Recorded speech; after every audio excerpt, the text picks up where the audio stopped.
Well, thanks for joining this podcast. I've got some distinguished guests today, and I'm going to have them introduce themselves in just a second. But we're going to be talking about unified endpoint management and problems with mobility. And these have been around as long as mobile phones have been in the business, which is from, I'd like to say before my time, but that wouldn't quite be accurate or true. But at any rate, there are issues, and they really affect a number of stakeholders within the business. In fact, the entire business, and that impact is only increasing. There's always been three pillars for me: process, people, technology. Not necessarily in that order, but a fourth one was added recently in a conversation that occurred at our BlackBerry Security Summit between our CEO, John Chen, and one of the leaders of Ukraine's cybersecurity forces. And he calls that fourth pillar cooperation or collaboration. So we're going to talk about all four of those today, how it relates to mobility in the business place, in the workplace, the enterprise. And now I will ask my guests to introduce themselves, and starting with you, Baldeep. Thanks, Steve. Hi everyone. I'm Baldeep Dogra, or Bell. I manage product marketing for cybersecurity and UEM within our cybersecurity division at BlackBerry. I've been at BlackBerry for almost 18 years, where I've held mainly management and leadership positions in technical sales and product marketing. Before BlackBerry, I was at Lotus, IBM, and OpenText, where I held positions in software consulting. So glad to have you today.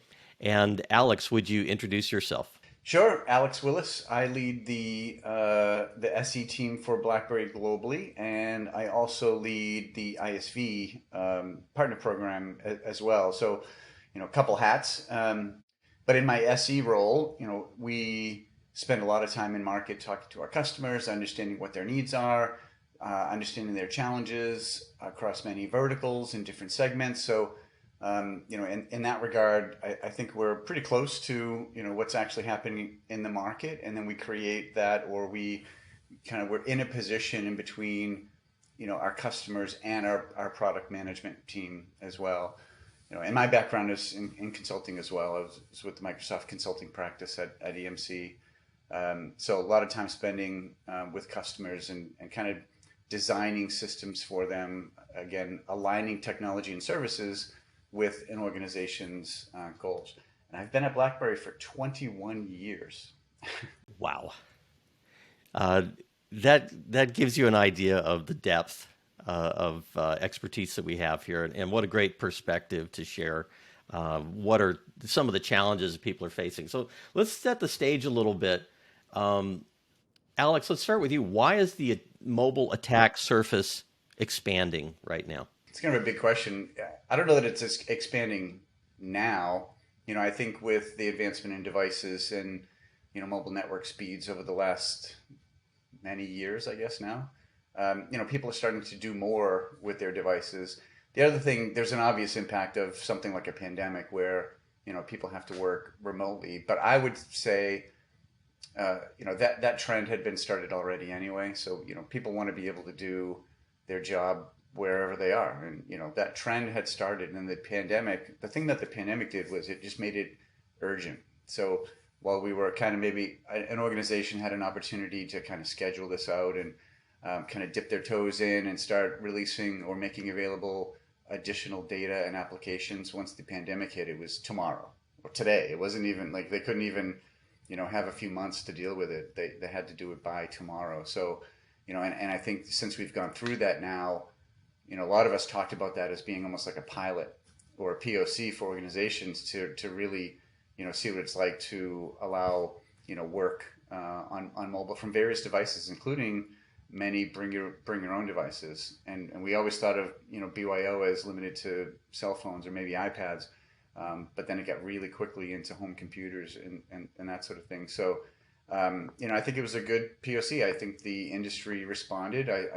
We worked with many customers through that early pandemic time to help them, make that happen really quick. And so there were a lot of considerations there, not just the device itself, but, network access and data leakage and all that sort of stuff. So, I'd say in terms of why, it's just that, the pandemic made it super fast, but everyone was on that path to remote work anyway. Yeah, usually a proof of concept isn't mandatory, and it's not, you don't do it on production systems if you could avoid it, right? So a little different, but I get your point. Baldeep, what are some of the things that companies discovered in this mandatory POC? Yeah, you know what? Not much to add from what Alex said. He's spot on. One thing that I could look at in particular is the growth and popularity of cloud-based accounts, right, as well as on-prem accounts, because we know they expose more resources that need that interconnectedness that Alex just spoke about, and that gives you more access points, more entry points. Another thing you've got to think about, in the POCs, when you log into your laptop or your desktop, think about the number of accounts that are probably all on there already. You could have an admin account, a super user account, a user account.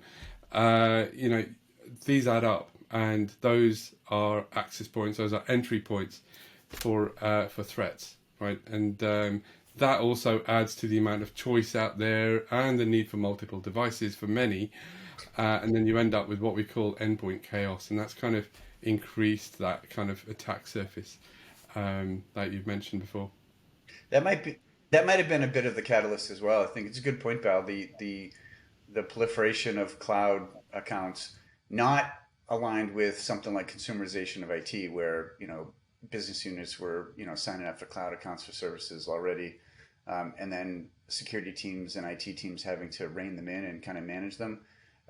But now that organizations themselves are adopting, like, formally or officially, these cloud SaaS services, they assume that, or you get away from that paradigm where everything inside of the firewall is good and everything outside is bad. When you're using stuff on the cloud anyway, then it really makes sense to everyone involved that you'd be able to access them, while mobile and outside of the company network.